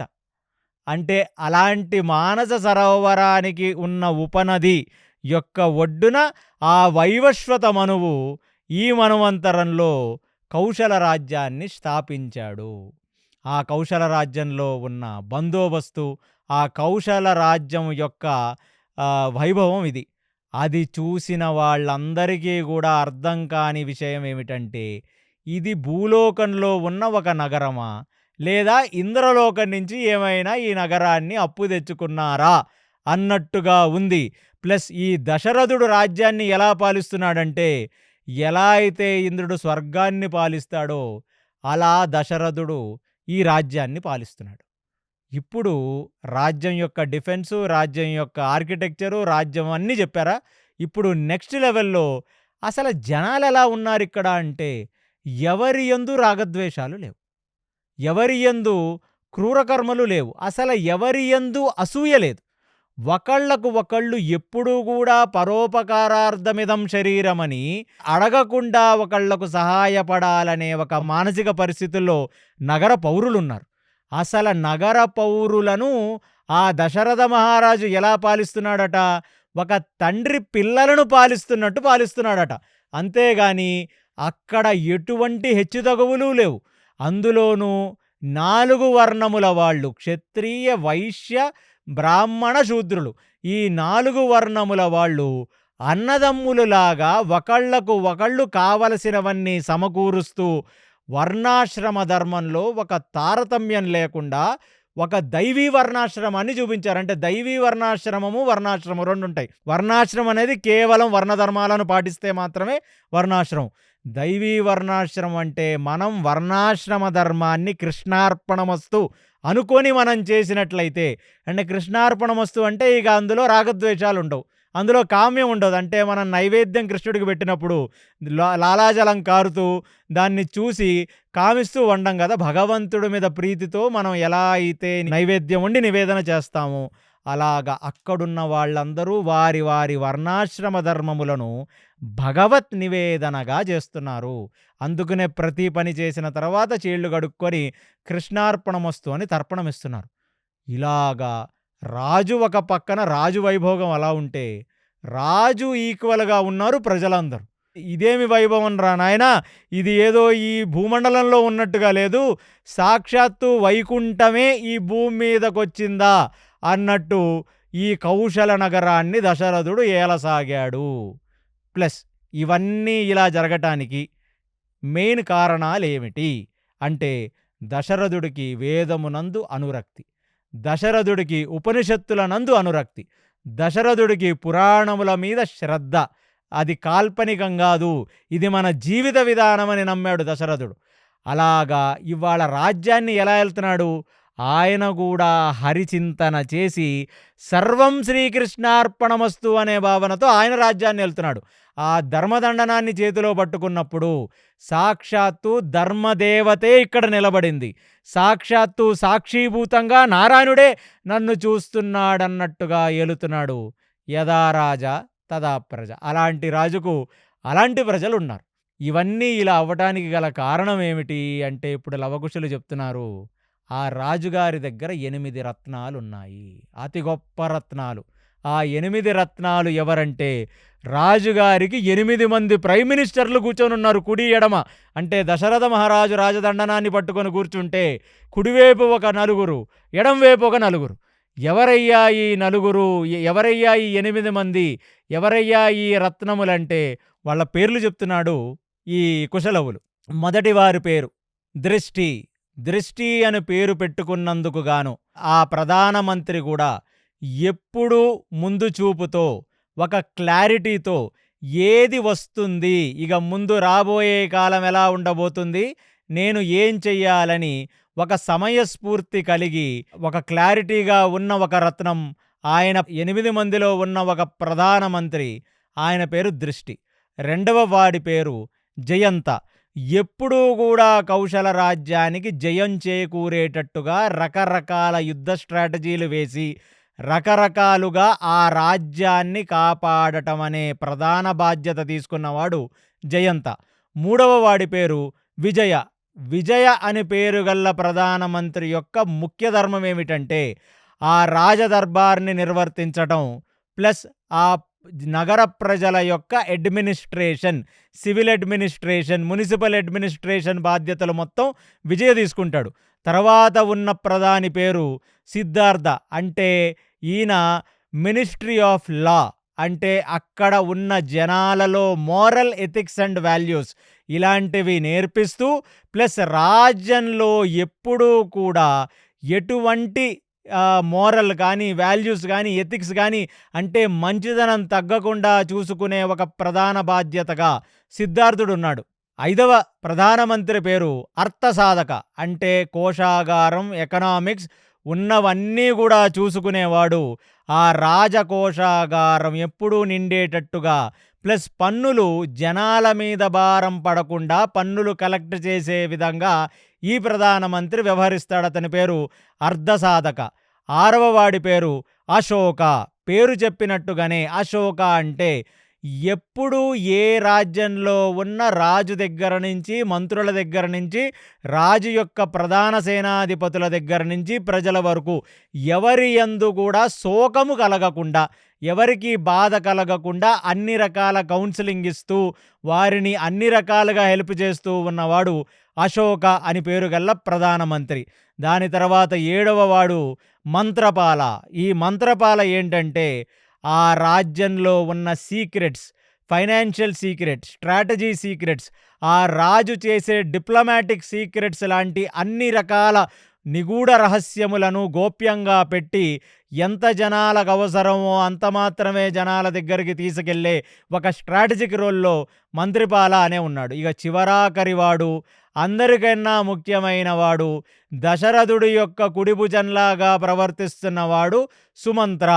ఆ సుమంత్ర అనేవాడి యొక్క మెయిన్ ధర్మం ఏమిటంటే చీఫ్ అడ్వైజరీ. అంటే రాజుకి అన్ని రకాల సలహాలిస్తూ, ప్లస్ రాజు బయటికి వెళ్ళేటప్పుడు తన రథసారథిగా ఉంటున్నాడంటే, ఎలా అయితే ధృతరాష్ట్రుడికి విదురుడున్నాడో ప్రధాన సలహాదారుడుగా, ప్రైమ్ మినిస్టర్గా, నమ్మిన బంటుగా, అలాగనే దశరథుడికి సుమంత్ర అని పేరు గల్ల ఒక ప్రధానమంత్రి. అదే కాకుండా రాజుకి ఆయన ఒక్క రథసారథి కూడా. ఇలా 8 రత్నాలు కలిసి 8 ముఖ్యమైన బాధ్యతలు తీసుకొని ఉన్నారు. కాబట్టి ఆ రాజ్యం అలా సుభిక్షగా, మానసికంగా ప్లస్ ఫినాన్షియల్‌గా గూడా, ఆధ్యాత్మికంగా గూడా అన్ని రకాలుగా గూడా సుభిక్షగా ఉంటుంది. చక్రవర్తి అయిన దశరథుడు, ఆయన దగ్గర ఉన్న 8 మణుల్లాంటి వాళ్ళు ఈ 8 మంది ప్రధాన మంత్రులు. రాజ్యం ఇంత సుభిక్ష అంటే ఆర్థికంగా సుభిక్ష, మానసికమైన సుభిక్ష, ఆధ్యాత్మిక సుభిక్ష, అన్ని రకాల సుభిక్షలతో నిండి ఉంది. దీనికి అసలు కారణం ఏమిటి అంటే, ఆ రాజుగారి దగ్గర ఉన్న అతి గొప్ప స్పిరిచువల్ లీడర్స్, అతి గొప్ప స్పిరిచువల్ అడ్వైజర్స్ అంటే గురువులు ఉన్నారు ఆ రాజ్యంలో. వాళ్ళెప్పుడూ అక్కడే ఉంటారు. ఎవరయ్యా వాళ్ళంటే, ఆ ఇక్ష్వాకు కుల వంశగురువైన కులగురువైన వశిష్ఠుడు. వశిష్ఠుడు ఎప్పుడూ వశిష్ఠుడి యొక్క కనుసైగలలో ఆ దశరథ మహారాజు గారు బ్రతుకుతుంటారు. అందుకనే అప్పుడుది నేను చెప్పాను చాలాసార్లు. అది ఆటోక్రటిక్ డెమోక్రసీ. మనం ఇప్పుడుంటుంది డెమోక్రసీ, ఆటోక్రసీ. ఎందుకంటే ప్రజల చేత ఎన్నుకోబడరు అప్పుడున్న రాజులు. కానీ ప్రజల కోసం మాత్రమే వాళ్ళు బ్రతుకుతారు. వాళ్ళు ఒక నియతల్లాగా కాకుండా ఒక గొప్ప తేజస్సు కలిగిన బ్రహ్మర్షుల దగ్గర గైడెన్స్‌లో ఉంటారు. అదే కాకుండా వశిష్ఠుడు తర్వాత ఇంకొక గొప్ప ఋషి అయిన వామదేవుడు ఉంటాడక్కడ. వామదేవుడు అన్ని రకాల యజ్ఞయాగాదులకు, వాళ్ళకు కావలసిన ఆధ్యాత్మిక బ్రహ్మజ్ఞానమునకు కావలసిన అన్ని రకాల నాలెడ్జ్ వామదేవుడు ఇస్తుంటాడు. వీళ్ళు కాకుండా ఒక స్పెషల్ కౌన్సిల్ ఉంది, రిషి కౌన్సిల్. వాళ్ళందరూ కూడా ఎప్పుడూ రాజుగారి సంప్రదింపులు, రాజుగారు ఎలా పాలించాలో నిత్యం చూస్తూ రాజుగారికి అడ్వైజ్ ఇచ్చే ఒక హయ్యర్ కౌన్సిల్ అని ఒకటి ఏర్పరిచారు ఆయన దశరథ మహారాజు గారు. అందులో ఎవరున్నారంటే జావిలి, ఆయన ఒక ఋషి, కశ్యప, ఆయన ఒక ఋషి, ప్లస్ మార్కాండేయ ఋషి. అందుకనే మార్కాండేయ ఋషి మన యుధిష్ఠిరుడికి, ద్రౌపదికి కూడా ఆయన ఈ రామాయణోపాఖ్యానాన్ని చెప్పారు. రామోపాఖ్యం కింద వనపర్వంలో ఉంటుంది. ఆ మార్కాండేయ ఋషి, ఈ ముగ్గురు జావిలి, కశ్యప, మార్కాండేయులు కూడా ఒక కౌన్సిల్ ఆఫ్ గురుస్. సో మొత్తం ఈ 5గురు చేత ఆ వశిష్ఠుడి యొక్క ఆదేశానుసారం ఆయన కనసైగలలో దశరథుడు బ్రతుకుతాడు. అందుకనే ఆ కోశల రాజ్యం అంత సుభిక్షంగా ఉంది అనే ఒక సంగతి గానం చేస్తూ చెప్తున్నారు కుశలవలు. ఇప్పుడు తాత్వికంగా వీళ్ళందరూ ఎవరు? ఎందుకు ఆ రాజ్యం భూతల స్వర్గంగానో, భూతల వైకుంఠంగానో ఉంది? ఎందుకు అంత సుభిక్ష ఉంది? ఎందుకు అంత ఆధ్యాత్మిక పురోగతిలో ఆ రోజు ఆ రాజ్యం ఉంది అంటే, మహాభారతం విన్న మీ అందరికీ అర్థమవుతుంది. ఏంటంటే, కృష్ణుడు భూమి మీదకి రావటానికి ముందు, పాండవులు భూమి మీద దేవతాంశలుగా జన్మించకముందు ఎన్నో రకాల విచిత్రాలు, ఎన్నో రకాల స్క్రీన్ ప్లే సెట్ చేసేస్తాడు. అక్కడ అందరూ కలిసి భగవంతుడికి సేవ చేయటానికి వస్తున్నారు కదా. కాబట్టి ఆల్రెడీ ఈ కోశల నగరంలో మొత్తం దేవతా తేజస్సులు దిగిపోయాయి. మధ్వాచార్యుల వారు రామాయణం మీద చెప్తూ ఆయన కొన్ని కీ ఎలిమెంట్స్ చెప్తున్నారు ఇప్పుడు. ఏమిటంటే, అసలు దశరథుడు ఎవరు? పాయింట్ నెంబర్ 1, దశరథుడు ఎవరో కాదు, సాక్షాత్తు కోశల నగరాన్ని స్థాపించిన వైవస్వత మనువు. అంటే ఒక మనువు, ఒక మన్వంతరంలో 72 మహాయుగాలు ఉంటాయి. అందులో 24వ మహాయుగంలో మాత్రమే రామచంద్రమూర్తి వస్తారు అనే సంగతి చెప్పాను. సో ఈ కృతయుగంలో ఆయన రాజ్యాన్ని స్థాపించిందే కాక, ఇప్పుడు దశరథుడిలాగా మళ్ళీ తిరిగి వైవస్వత మనువే జన్మించాడు. మళ్ళీ ఆయనే వచ్చాడు. ఆయన సంతానంగా ఇప్పుడు రామచంద్రమూర్తి రాబోతున్నారు. అందుకే ఆయన వచ్చాడు. వైవస్వత మనువు ఆయన మొదటి మానవుడు. మనుష్యులం అని ఎందుకు అంటామంటే, మనువు యొక్క సంతతి కాబట్టి మనకు మనుష్యులం అని పేరు. సో దశరథుడే ఆ వైవస్వత మనువు. మళ్ళీ తిరిగి ఈ త్రైతాయుగాంతంలో ఆయన రామచంద్రమూర్తికి తండ్రిగా వచ్చి రాజ్యాన్ని ఇలా ఏలి రాజ్యాన్ని సుభిక్షగా ఉంచితే అప్పుడు రామచంద్రమూర్తి కిందకి రావటానికి ముందు ఆయన సెట్ చేస్తున్నాడు. మరి ఈ 8 మంది ప్రైమ్ మినిస్టర్స్ ఎవరు అంటే, దానికి మధ్వాచార్యులు చెప్తున్నారు 8 మంది అష్టవసువులు. అష్టవసువులే ప్రైమ్ మినిస్టర్స్గా పుట్టి కిందకు వచ్చేశారు. అందుకునే ఆ గొప్ప గొప్ప బ్రహ్మ తేజస్సు కలిగిన బ్రహ్మర్షులే వీళ్ళకు చీఫ్ అడ్వైజర్స్.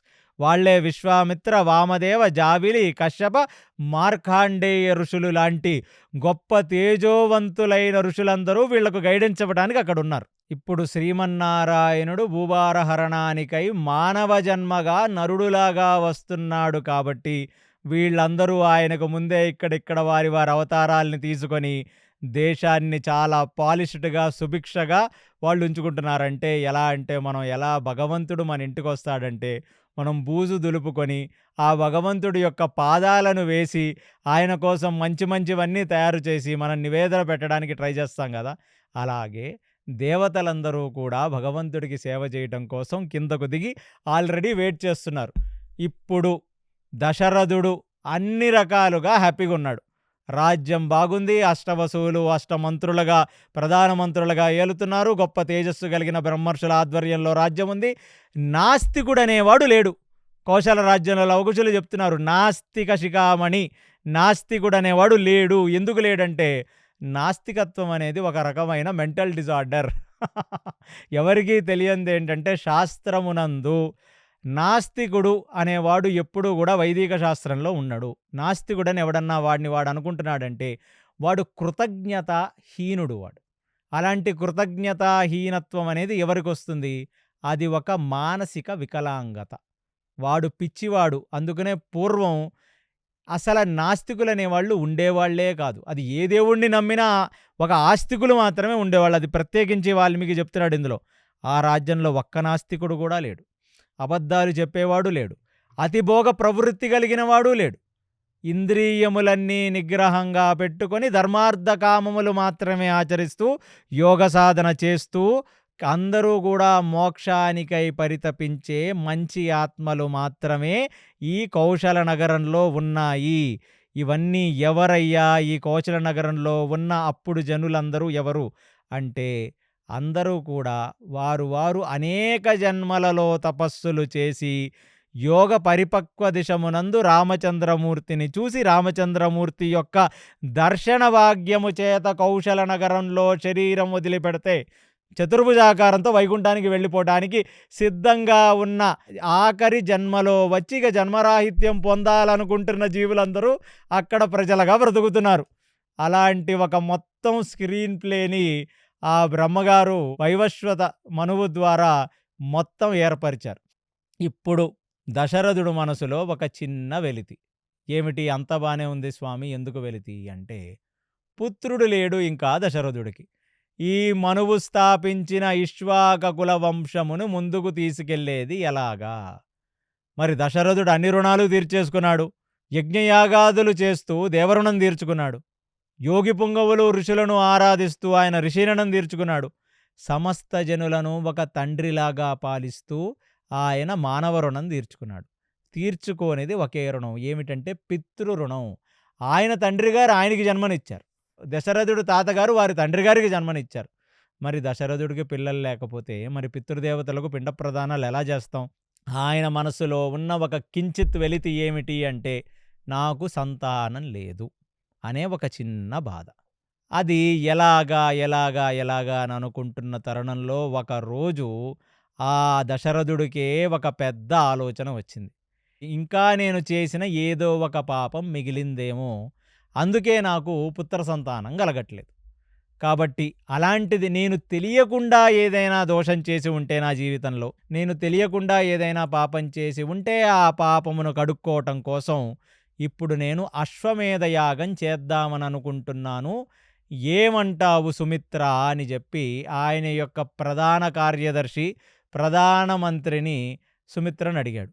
అడగగానే సుమిత్ర, చాలా బాగుంది దశరథ మహారాజా, మీరు అశ్వమేధ యాగం చేయటం వల్ల మళ్ళీ నలుదిక్కులకు మన గుర్రం వెళ్ళి 4 వేపుల ఉన్న రాజ్యాలను మనం చూస్తూ, ఇంకా ఎక్కడైనా ఒక అధార్మిక రాజు అక్కడ బ్రతికి ఉంటే, వాడి రాజ్యంలో ఏమన్నా అధర్మం జరుగుతూ ఉంటే వాడిని మనం నియంత్రించి వాడి రాజ్యాన్ని కూడా మన రాజ్యంలో కలుపుకొని సామంతరాజులుగా చేసి అక్కడ కూడా ధర్మస్థాపన జరిగేలాగా చేసి అక్కడ జనులకు కూడా ఈ ధర్మంతో బ్రతికే ఒక పూనికను మనం కలిగిస్తే మీకు ఇంకా అశేష పుణ్యం వస్తుంది.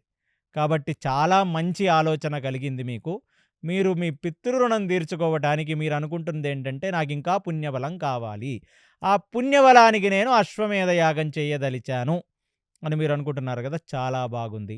అనగానే ఇమ్మీడియేట్‌లీ ఆయన వశిష్ఠ, వామదేవ, మార్కండేయ, కశ్యప, జావలి 5 ఋషులకు ఆయన కబురు పంపగానే వారందరూ గూడా రాజుగారి దగ్గరికి వచ్చి, ఆ వశిష్ఠుడు, వామదేవుడైతే రాజుగారిని ఆశీర్వదించి, "నాయనా మనిషిగా భూమి మీద పుట్టినందుకు గాను నువ్వు మానవ రుణాన్ని, ఋషి రుణాన్ని, దేవ రుణాన్ని 3 తీర్చుకున్నావు. రాజు యొక్క ప్రధాన ధర్మం, చక్రవర్తి యొక్క ప్రధాన ధర్మం ఏమిటంటే రాజధర్మమే. ఆ రాజధర్మంలో నీ మనసున అశ్వమేధ యాగం చేసి సమస్త భూమండలమునందు ధర్మజాగృతి చెయ్యాలి. ఈ ధర్మాన్ని నిలబెట్టాలని నీకొచ్చిన ఒక ఆలోచన ఏదైతే ఉందో అది చాలా మంచి ఆలోచన. దానివల్ల నీకు అన్ని రకాల మంచి జరుగుతుంది. నీకు పుత్ర సంతానం గూడా కలుగుతుందని చెప్పేశాడు. ఆహా! ఎంత అదృష్టంరా నాయనా! అంటే నా గురువుగారైన వశిష్ఠుడే ఒక మాట చెప్పేశాడు. ఖచ్చితంగా దీనివల్ల నీకు మంచి జరుగుతుంది. నీకు పుత్ర సంతానం గూడా కలుగుతుంది అని. కాబట్టి ఇక ఆయన ఒక్కసారిగా ఇది తెలుసుకొని పరమానందభరితుడై ఆ దశరథుడు ఆయన యొక్క 3 భార్యలకు ఈ సందేశాన్ని పంపించాడు. ఏమిటంటే, మనమిప్పుడు అశ్వమేధ యాగం చెయ్యబోతున్నాం. నగరం మొత్తం డెకరేట్ చెయ్యండి. ఇక హోమగుండాలను సిద్ధం చెయ్యండి. కోశల రాజ్యం పక్కన ఉన్న సరయూ నదీ ఉత్తర భాగమున పెద్ద పెద్ద యజ్ఞగుండములన్నీ సిద్ధము చేసి మనం యాగం చెయ్యబోతున్నాం అనే ఒక సంగతిని మొత్తం జనాలందరికీ ఆయన ప్రచారం చేసి, ఇప్పుడు భార్యా సమేతంగా ఆయన ఈ సరయూ నదీ ఉత్తర భాగంలో అశ్వమేధ యాగం చెయ్యాలని కంప్లీట్లీ అనౌన్స్‌మెంట్ చేసేశాడు. అలా అనౌన్స్‌మెంట్ చేసిన మరుక్షణం ఇక్కడికి ఆ సుమిత్ర ఒక మాట చెప్తున్నాడు. ఏమిటంటే, చాలా కాలం కిందట నేను ఋషులు మాట్లాడుకుంటూ ఉంటే ఒక మాట విన్నాను. ఏమిటి ఆ మాట అంటే, సనత్కుమారుడు కొందరు ఋషులకు చెప్పాడట. ఏమని చెప్పాడు సనత్కుమారుడు అంటే, ఖచ్చితంగా దశరథుడికి సంతానం కలుగుతుంది. ఖచ్చితంగా దశరథుడికి 4 పుత్రులు పుడతారు. కానీ ఆ 4 పుత్రులు పుట్టడం అనేది ఒక ప్రయోజనమైతే, అంటే మీకు పిల్లలు పుట్టడం అనేది ఖాయం. నిన్న విన్నాను సనత్కుమారుడు కొందరు ఋషి పుంగవులకు చెప్తుండగా. కానీ దానికి చెయ్యవలసిన యాగం, దానికి చేయవలసిన క్రతువు మాత్రం పుత్రకామేష్టి యాగం. ఈ అశ్వమేధ యాగంతో పాటు మీరు పుత్రకామేష్టి యాగం కూడా చేసి, ఆ పుత్రకామేష్టి యాగానికి ప్రధాన ఋత్విక్కుగా ఋష్యశృంగ మహర్షిని మీరు తీసుకొని రావలసినది అనే ఒక సంగతి ఆ సుమంత్ర దశరథుడికి చెప్పగానే, దశరథుడు కూడా ఆహాహా ఎంతో ఆనందపడ్డాడు. ఓహో! అంతే, ఇప్పుడు అశ్వమేధ యాగంతో పాటు పుత్రకామేష్టి యాగం కూడా మనం చేసి ఆ గొప్ప తపస్వి అయిన ఋష్యశృంగ ఋషిని మనం తీసుకురాబోతున్నాం అనే ఒక విషయం దగ్గర ఇవాళ రామాయణంలో సెకండ్ ఘట్టాన్ని ముగిస్తూ, మళ్ళీ ఆ ఋష్యశృంగుడి యొక్క వైభవం ఏమిటి, ఆయనమే ఎందుకు ఈ పుత్రకామేష్టి యాగానికి రావాలి, ఆ పుత్రకామేష్టి యజ్ఞంలో వచ్చిన ఆ పాయసాన్ని ఆయన మాత్రమే ఎందుకు తీసుకోవాలి అనే ఒక తాత్విక పరిజ్ఞానంతో మనం ఈ రామాయణ మహాయజ్ఞాన్ని ముందుకు సాగిద్దాం. శ్రీరామ రామ రామేతి రమే రామే మనోరమే సహస్రనామ తత్తుల్యం శ్రీరామనామ వరాననే. జై శ్రీరామ్. సర్వం శ్రీకృష్ణార్పణమస్తు. హరి ఓం. విన్నారు కదండి, వాల్మీకి మహర్షి రామాయణాన్ని పూర్తి చేసి ఆ రామాయణాన్ని జనులకు ఎలా అందించాలో ఆలోచించి దాన్ని ఒక గానంగా చేసి అది జనాలకు అందిస్తే అది వాళ్ళకి త్వరగా అందుతుంది అన్న సదుద్దేశంతో లవకుశులకి అది ఒక గానంగా నేర్పించారని, ఆ గానాన్ని వారు ఆలపించినప్పుడు అక్కడ ఉన్నవారందరూ తన్మయత్వ భావనలోకి చేరుకున్నారని, ఆ తర్వాత ఈ లవకుశులు వాల్మీకి మహర్షి లవకుశులను తీసుకుని వెళ్ళి రాముని ముందర ఈ రామగాథను గానం చేస్తుండగా అందులో భాగంగా దశరథుడు పుత్రకామేష్టి యాగం చేయదలుచుకున్నాడని మనకి తెలిసింది. ఆ తర్వాత ఏం జరిగిందో తర్వాయి భాగంలో మనం తెలుసుకుందాం.